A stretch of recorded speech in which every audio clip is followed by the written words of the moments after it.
આમાં પહેલાં આપણે તેલ નાખીશું. તેલ ગરમ થઈ ગયું છે એટલે એમાં અજમો, જીરું અને રાઈ નાખીશું. પછી એક લીલું મરચું અને આખું લસણ નાખીશું.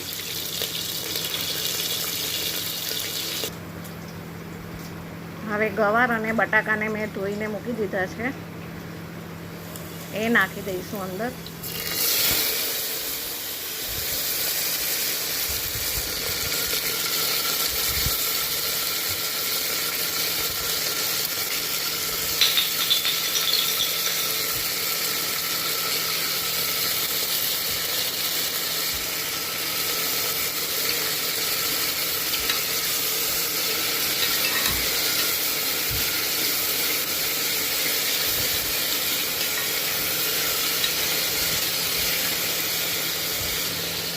હવે એમાં હિંગ નાખીશું, લાલ મરચું, કાશ્મીરી,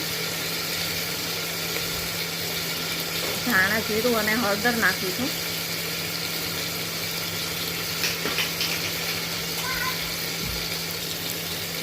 મીઠું નાખીશું.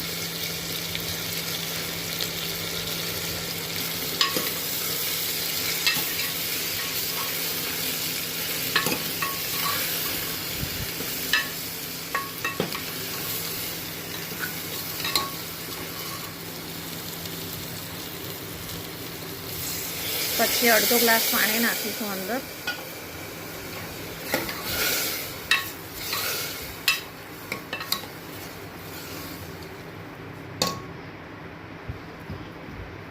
હવે કુકર બંધ કરીને એને 2 થી 3 સીટી થવા દઈશું. 3 સીટી થઈ ગઈ છે. હવે આ ગવાર અને બટાકાનું અજમાવાળું શાક રેડી છે. એકવાર ટેસ્ટ કરી જોજો, બહુ જ મસ્ત લાગશે.